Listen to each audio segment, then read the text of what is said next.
لما الطلبة في المدرسة يبدأوا ينفجروا فجأة ومن غير سبب، الرعب بيبقى جزء من اليوم العادي.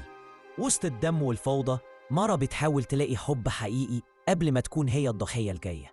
الفيلم بيبدأ مع مارا وهي قاعدة في الفصل يوم عادي جدا ومشغولة بالرسم وبتلعب بالقلم عشان الوقت يعدي. فجأة القلم وقع منها، وأول ما حاولت تقوم تشيله سمعت صوت انفجار جامد، وصاحبتها تيست صرخت وكل الطلبة اتخضوا وجروا بره المدرسة. ومارا وقفت عند الباب مش فاهمة فيه ايه. شافت تيست وسألتها ايه اللي حصل، بس حتى تيست ما كانتش عارفة. بعد دقيقة وصلت الشرطة وبدأوا يحققوا وفتشوا الفصل اللي حصل فيه الانفجار، وقرروا يمنعوا الطلبة يروحوا، وبدأوا يستجوبوهم واحد واحد. طلبوا منهم يقلعوا هدومهم ويسلموها ويدولهم لبس تاني، وقعدوهم في قاعة. الكل كان متوتر ومرعوب إلا مارا، كانت واخدة الموضوع ببساطة وبتضحك. بعد شوية الشرطة قررت تسيبهم يروحوا. مارا خرجت، ملقتش أهلها مستنيينها، بدأوها بسرعة وكانوا قلقانين عليها. خدوها على البيت عشان ترتاح، وهناك بدأت تستخدم سجاير إلكترونية. في اللحظة دي جالها رسالة من شخص غريب بيقول إنه معجب بيها وعجبها الموضوع، وفضلوا يتكلموا.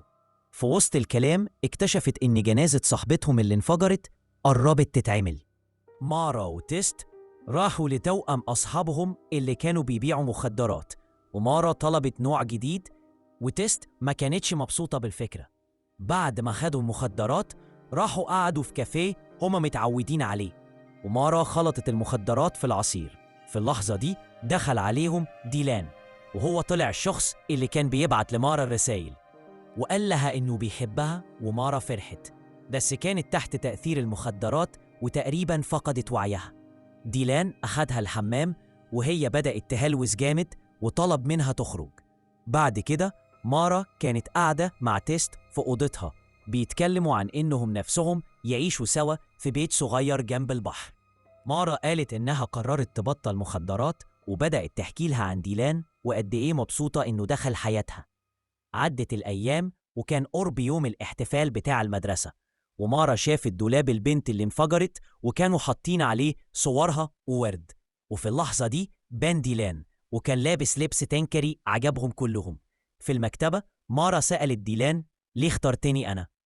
كان لها إنه من أول مرة شافها حس بحاجة مختلفة، بس كان متردد يعترف، فقرر يبعت لها الرسائل المجهولة عشان يعرف رد فعلها.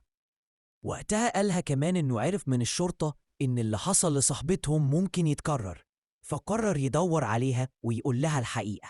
وعدت الأيام وديلان ومارا ارتبطوا رسمي وراحوا سوا الماتش كورة، وكان في مصورين بيصوروا حفلة الجامعة. وفجأة واحد من الجمهور صرخ، وكل الناس اكتشفوا إن في طالب تاني انفجر قدامهم. ديلان مسك مارا من إيدها وخرج بيها بسرعة، وهي كانت حاسة بالأمان معاه. تاني يوم أبوها قالها إن المدرسة قفلت تاني عشان التحقيقات، ومارا زعلت جدا لأنها افتكرت إنها مش هتشوف ديلان تاني. بس في نفس الليلة ديلان جالها وجاب لها آيس كريم عشان يفرحها، وراحوا سوا حفلة تأبين لزمايلهم اللي ماتوا. بعد الحفلة بدأوا يسألوا بعض هو إيه السبب الحقيقي في الانفجارات، وسمعوا صوت عالي والناس جريت. لما دخلوا لقوا إن في انفجار تاني حصل. الشرطة كانت بتحقق، والمحققة بدأت تشك إن مارا بتتعاطى مخدرات، وطلبت منها عينة من نوع المخدر اللي الطلبة بياخدوه. مارا راحت لتوأم التجار اللي كانت بتشتري منهم وطلبت تمشي معاهم، وهم خدوها لمكانهم، وكانت بتتكلم مع ديلان وفرحانة.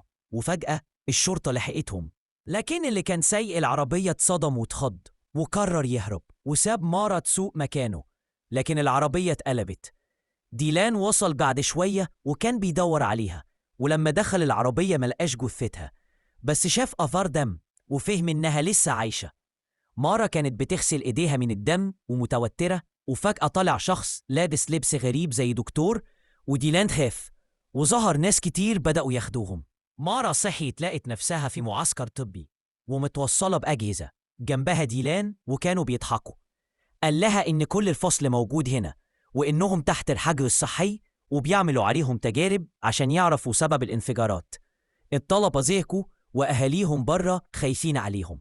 الدكتورة المسؤولة كانت بتحاول تطلع أي معلومة عن الطلبة اللي ماتوا، وكانت بتديهم حجج عشان تفضل محتجزاهم، لحد ما جربوا نوع علاج لونه أزرق، واللي في الآخر جاب نتيجة. أخيراً سابوهم يرجعوا لأهاليهم بشرط يتابعوا العلاج. المدرسة فتحت من جديد والطلبة رجعوا، والمدرس قال لهم إنه عارف إن اللي حصل صعب، بس لازم يحاولوا ينسوا ويكملوا. الدكتورة رجعت تحكي لهم إزاي لقوا العلاج، وطلبت من طالب يجي يوريهم النتيجة، لكن وهو واقف انفجر هو كمان. وكل الطلب بدأوا ينفجروا واحد ورا التاني، وحاول ديلان ياخد مارا ويهرب، بس بسبب الزحمة اتفرقوا. مارا خرجت تدور على ديلان، ولما لقته كانت فاكرة إنه ممكن ينفجر هو كمان، وفعلا انفجر قدامها. ومارا اتصدمت جدا وخرجت تمشي في الشارع مش عارفة تعمل إيه. بعديها دخلت المستشفى، وأمها جت تاخدها، لكن لقتها قاعدة في الحمام مكتئبة وبتشرب طول الليل. مارا راحت جنازة ديلان من بعيد وخافت تقرب من أي حد. تيس جت قالتها إنها هتسيب المدينة وأهلها خايفين عليها، وإن مارا خلاص بقت وحيدة.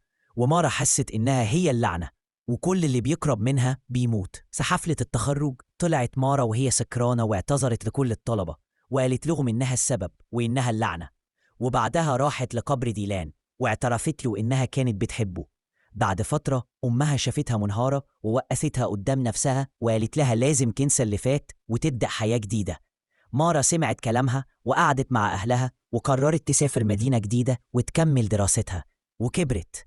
لكن الآيس كريم اللي جابوا ليها ديلان بيفضل فكرها على طول، ومش قادرة تنساه، وهي ناشية حياتها هيفضل ديلان جوه قلبها.